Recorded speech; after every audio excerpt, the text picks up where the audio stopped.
మనకు తెలియకపోతే చాలా నష్టాలు వస్తాయి. చదువు తల్లి. నువ్వు రాజకుమారుడు అయిన నీవు నీవు చిక్కిపోవటానికి కారణం ఏంటి? ఉమ్, ఆ, అమ్నోను ఎంత స్పష్టంగా చెబుతున్నాడు చూడు. నా తమ్ముడైన అబ్షాలోము యొక్క సహోదరి అయిన ఆ, ఆ, అండర్లైన్ చేసుకోండి. ఎలాంటి సలహా ఇస్తున్నాడు ఇక్కడ చూడండి. నువ్వు నువ్వు ఎలా ఉండాలి? ఎలాంటి సలహా ఇస్తున్నాడు? నువ్వు రోగి అయినట్టు నువ్వు నటించు. ఆ, ఉమ్, నీ తండ్రి నిన్ను చూచుటకు వచ్చినప్పుడు ఆ, ఆ, ఆ, ఉమ్, ఉమ్, ఉమ్, ఆ, ఆ, అమ్నోను చాలమ్మా. ఈ స్టోరీ కొంతమంది నేను వివరిస్తాను. ఇప్పుడు రాజుగారి కుమారుడు అబ్షాలోము, అమ్నోను ఇద్దరు అన్నదమ్ములే. అయితే ఇక్కడ చెల్లిని మోహించి చిక్కిపోతున్నప్పుడు ఈ స్నేహితుడు ఏం చెప్పాలి చెప్పండి?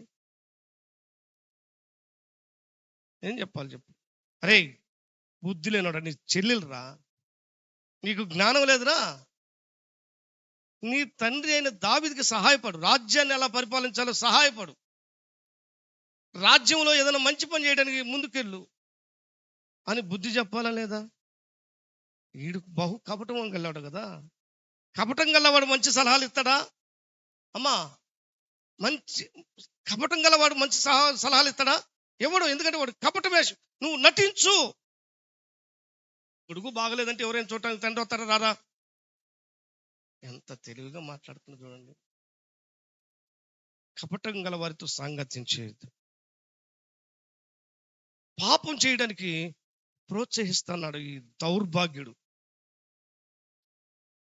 నువ్వు ఇలా ఉండు, ఇలా ఉండు, ఇలా ఉండని. అదేనా చెప్పాల్సింది? పాపం తండ్రి అనుకున్నాడు, అరే పాపం చిక్కిపోతున్నాడు. అమ్మా తల్లి వచ్చి మీ అన్నకు కొంచెం మంచి భోజనం వండి పెట్టమ్మా. మోసపోయాడు దావీదు. దావీదు ఏం చేశాడు?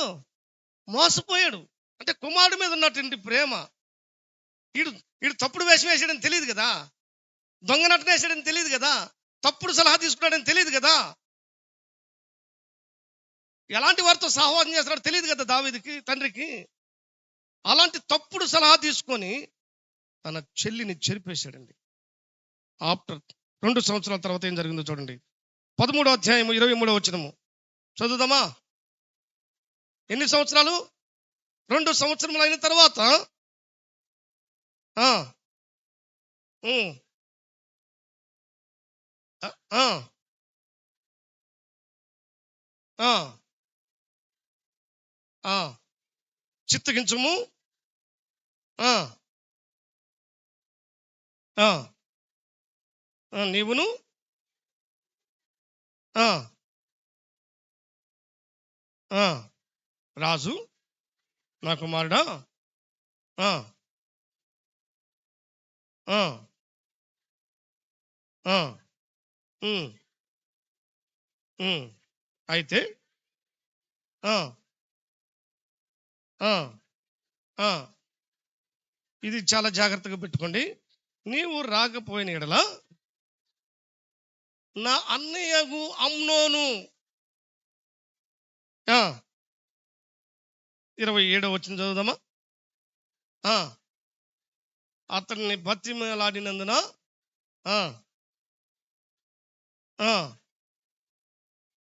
Okay good. 32వ వచనం.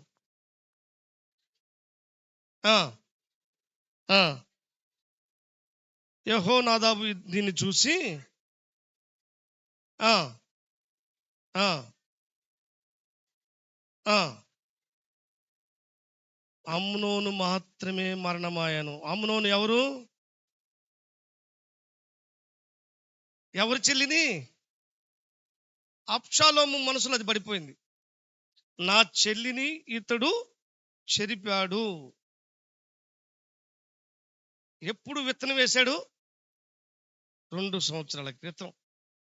ఆ చెట్టు లోపల పెరుగుతా ఉంది, కసి పెరుగుతా ఉంది, కసి పెరుగుతా ఉంది, కసి పెరిగి పెరిగి పెరిగి 2 సంవత్సరాలకు ఒక సమయం వచ్చేసింది. అబ్షాలోము అమ్నోను చంపడానికి ప్లాన్ చేశాడు.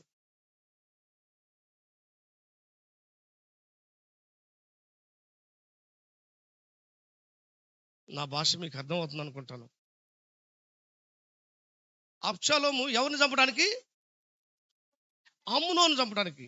అమ్నోను ముందేం చేశాడు? తన చెల్లిని జరపడానికి. ఒకరి మీద ఒకరు జిత్తులు వేసుకుంటా ఉన్నారు. ఒకరి మీద ఒకరు సలహాలు తీసుకుంటారు. వీళ్ళు మంచి సలహాలు తీసుకోవట్లేదు. వీళ్ళు ఆల్రెడీ అబ్షాలోము కూడా వేరే వాళ్ళకు సలహా ఇచ్చారు, అది వేరే విషయం. వాళ్ళందరినీ విందుకు పిలిచి అమ్నోను చంపమని ప్లాన్ చేశాడండి. 2 సంవత్సరాల తర్వాత నన్ను చంపుతాడని అనుకుని ఉంటాడా అమ్నోను? ఏం బ్రదర్? పగ ఎప్పటికైనా పగ దాగే ఉంటది. దుష్టుడు ఎప్పుడు కూడా దాగే ఉంటాడు. అప్పుడు విత్తిన విత్తనము 2 సంవత్సరాల తర్వాత పంట కోసాడండి. చంపేశాడు. దావీదు దగ్గరకు వచ్చేసి, అయ్యా, రాజకుమారులు అందరూ సావలేదు కానీ ఒక అమ్నోను మాత్రమే చచ్చిపోయాడు. ఎందుకు చచ్చిపోయాడు అమ్నోను? కాదు, కపటము వేసినటువంటి అతనితో సహవాసం చేశాడు కాబట్టి. కపట వేషం కలిగినటువంటి వాడు ఎలాంటి వారితో స్నేహం చేశాడు? అదే కదా, వాడే కదా దీనికి కారణం. మనం అనుకుంటాం ఇక్కడి వరకే చూస్తాం, చెల్లిని చెరిపేశాడు కాబట్టి చంపేశాడని. చెల్లిని చెరపడానికి చట్ట సలహా ఇచ్చి ప్రోత్సహించినటువంటి వాడు ఉన్నాడు కదా, ఒకడు ఉన్నాడు కదా, వాడి ద్వారానే అలాంటి వాడితో సహవాసం చేశాడు కాబట్టి వీడు చచ్చిపోయాడు. ఆ పాపం చేయడానికి కారణం ఈ చెడు సహవాసం. జాగ్రత్త. కపట వేషం, కపట సహోదరులు మన మధ్య ఉంటారు. అలాంటి వారితో నువ్వు సాంగత్యం చేయొద్దు. అలాంటి వారి సలహాలు తీసుకోవద్దు. నిజమైన స్నేహితుడు నిన్ను గాయపరుస్తాడండి. నువ్వు తప్పు చేస్తున్నప్పుడు నిన్ను గాయం చేస్తాడు. నువ్వు చేసిన తప్పు చేయొద్దు అని ఒక్క మాట మాట్లాడుంటే అప్పుడు ఆగిపోయేవాడు కదా. ఈరోజు ఆ అబ్షాలోము వచ్చి ఆయన చంపేవాడు కాదు కదా. బుద్ధి చెప్పి ఉంటే ఆ రోజుతో ఆగిపోయేది కదా. కుటుంబంలో కలహాలు వచ్చేవి కాదు కదా. ఎంత ఆలోచించండి, దేవుని వాక్యం ఎంత తెలివి, ఎంత జ్ఞానం ఉందో దేవుని వాక్యంలో. దేవుని వాక్యాన్ని చదవకపోతే మనకు అర్థం కాదండి దేవుని యొక్క జ్ఞానం ఏంటో. ఎవరితో సహవాసం చేయాలి, ఎవరితో సహవాసం చేయకూడదు, ఎందుకు సహవాసం చేయాలి, ఎందుకు సహవాసం చేయకూడదు, దేవుని వాక్యాన్ని చదివితే దాన్ని మనకు అర్థమైపోతుంది. చచ్చిపోయాడండి. కపట సహోదరులతో నీవు సహవాసము చేయద్దు, నష్టపోతావు. మనం ఏమి విత్తుతామో అదే పంటను కోస్తాం. తామారుని చంపేశాడు కదా. తన కోరిక తీర్చుకున్న తర్వాత ఎంత దుర్మార్గంగా ప్రవర్తించాడు తెలుసు అమ్నోను. ఇంకొకడైతే అప్పుడే చంపేసేవాడు. ఈయనన్న 2 సంవత్సరాలు ఆగాడు. తన కామం తీరిన తర్వాత ఆమె మీద అసహ్యం పుట్టేసి ఆమెను నరికి చంపేశాడటండి. ఈరోజు మనం చూడలేదా, టీవీలో చూడలేదా? ఆ రోజైనా ఈ రోజు కూడా అదే ఉంది. దౌర్భాగ్యులండి. అలా అవటానికి కారణం ఏంటి తెలుసా? వాళ్ళ సహవాసం. అంత కఠినంగా మారటానికి కారణం ఏంటి తెలుసా? వాళ్ళ సహవాసం.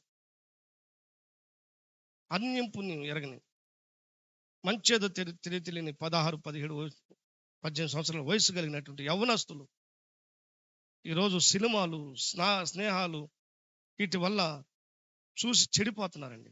వాళ్ళ సహవాసం ఎవరితో తెలుసా? అలాంటి వాళ్ళతో. అందుకని వాళ్ళు అలా తయారయ్యారు. తర్వాత తల్లిదండ్రులు నెత్తినోరు కొట్టుకుంటే లాభం ఏంటి? తర్వాత నెత్తినోరు కొట్టుకుంటే ఏమైనా ప్రయోజనం ఉంటుందా? ఉండదు.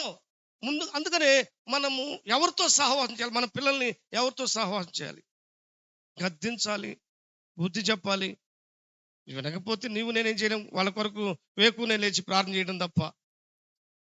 దేవుడు మనకు ఒక అవకాశం ఇచ్చాడు. నీ పిల్లల కొరకు వేకువనే లేచి నీళ్లు కుమ్మరించినట్లుగా నీ హృదయమును కుమ్మరించు.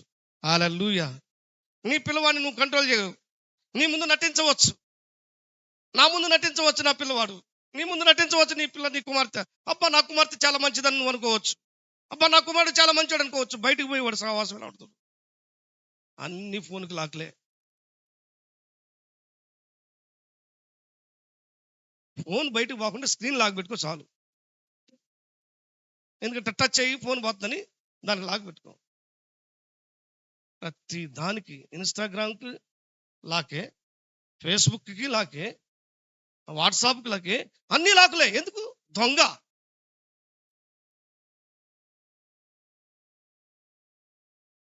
అవి తీస్తే వాడు బతుకు బయటపడింది కాబట్టి, ఎవరితో సహవాసం చేస్తున్నాడు అర్థమైంది కాబట్టి. మీరు అనొచ్చు నా పర్సనల్ లైఫ్ అని. నీ పర్సనల్ లైఫ్ నీ ఇష్టం కాదంటలా. లాకులు పెట్టి ఎంతకాలం మోసం చేస్తావు చెప్పు. 2 సంవత్సరాల తర్వాత ఫలితాన్ని అనుభవించడం లేదా వెంకట గారు? ఎవడు తప్పించుకోలేడు. ఓకే, ఇప్పుడు 4వది సమయం ఉందా నాకు? 4వది 2వ దినవృత్తాంతాల గ్రంథము